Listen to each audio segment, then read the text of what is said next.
Last summer, I worked the night shift at a remote gas station along a deserted highway. My name is Chris, and I took this job to save up for my dream road trip. Most nights were quiet, with only the occasional trucker stopping by to fill up and grab a coffee. One night, around midnight, a car pulled up. A man with a nervous look on his face got out and asked to use the restroom. Something about him made me uneasy, but I nodded and pointed him to the back. He quickly disappeared into the restroom. A few minutes later, another car screeched to a stop in front of the station. A woman jumped out, looking frantic and terrified. She ran up to me, breathless, and said that the man who just went inside was her ex-boyfriend. She said he had been stalking her for months and begged me to call the police. I was caught off guard by her panic. My hands shook as I tried to calm her down. I reached for the phone behind the counter, but it was missing. I realized the man must have grabbed it on his way to the bathroom. The woman told me how her ex had been following her on the road for the last 2 hours. He had just sped past her to come into the gas station first.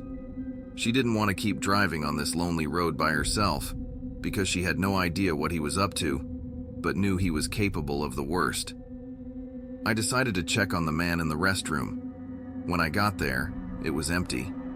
Panic set in as I realized he could be hiding anywhere in the station. The woman was close behind me, urging me to help her because she feared what her ex might do if someone didn't intervene. I knew I had to find him before things got worse. The woman's fear and the urgency of the situation made everything feel more dangerous. I headed to the office to check the surveillance footage, hoping to find out where he was hiding. I watched the surveillance footage, my hands still shaking. I saw the man hiding in the storage room, crouched behind some shelves. I knew I had to do something. I grabbed a wrench from the tool shelf, the cold metal heavy in my hand. "Stay here," I told the woman. She nodded, her eyes wide with fear. I moved quietly towards the storage room, my footsteps barely making a sound. The darkness back there made everything more intense, and every creak on the old tile floor sounded like a thunderclap. I reached the door and took a deep breath. As I opened the door, the man lunged at me, knocking the wrench out of my hand. We struggled violently, his fists swinging wildly.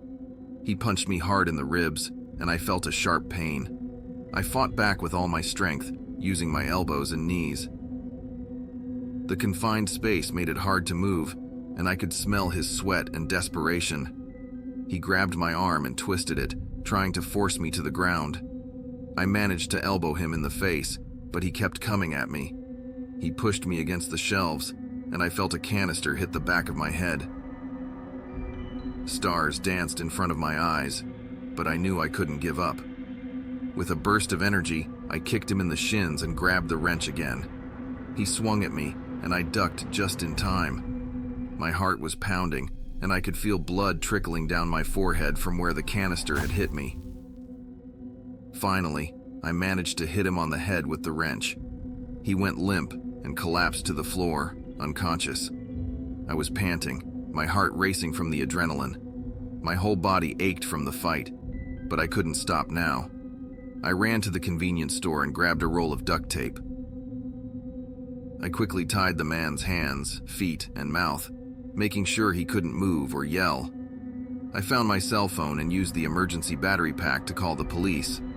I explained everything to the dispatcher, but I worried they might not arrive before the man regained consciousness. We were so remote, and it could take them a while to get here. Just then, a trucker pulled into the gas station. The woman and I both ran outside. The trucker was this tall, big man, and as he walked towards us, I felt a sense of relief. This was just the support we needed. I ran towards him, explaining the situation as quickly as I could. Skeptical at first, he asked if we were playing some kind of trick on him. I had to think quickly, and got the idea to offer that he tie the woman and my hands behind our backs while he checked the restroom, where he would see I was telling the truth. Luckily, that worked as he looked me straight in the eyes, could see I was sincere, and just said, "Wait here," while he went inside to have a look. He came out and agreed to help. We carefully loaded the unconscious man into the back of the trucker's cab, making sure the duct tape was secure. The trucker's big hands and calm demeanor made us feel safer.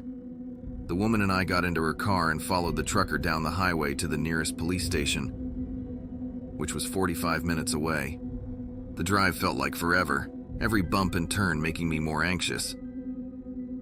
When we finally got to the police station, the man was awake and the officers took him into custody. They praised me for my quick thinking and bravery. The woman, whose name was Lisa, thanked me over and over, tears streaming down her face. Both of us thanked the truck driver over and over as well, and after giving his statement, he continued on his way. While we waited at the station, Lisa told me more about her ex-boyfriend. She had been in an abusive relationship with him for years. He had controlled every aspect of her life, isolating her from friends and family.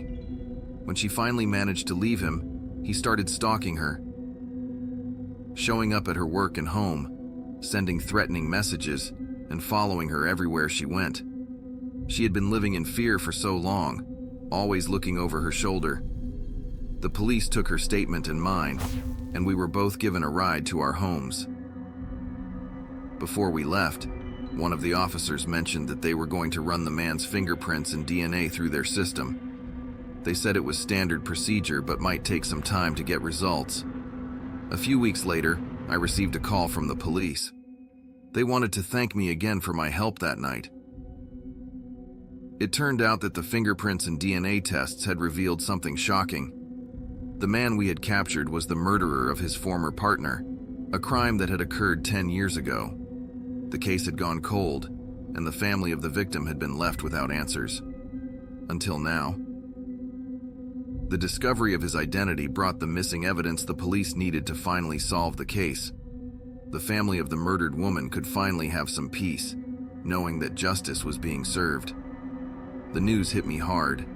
I realized how close Lisa and I had come to being his next victims. It also made me think about how fragile life is and how important it is to stand up against evil. After that terrifying night, I did take the road trip I had been dreaming about. The open road helped me clear my mind and think about what I wanted to do with my life. The experience at the gas station had a profound impact on me. I had played a part in bringing a dangerous man to justice, and it felt like I had made a real difference. When I returned from my trip, I decided to go back to school to study forensics. I wanted to help solve crimes and bring justice to victims and their families. Knowing that I could use my skills to make the world a safer place gave me a new sense of purpose. The memory of that night at the gas station would always stay with me, but it had also set me on a new path. I was determined to make the most of it and use my experience to help others.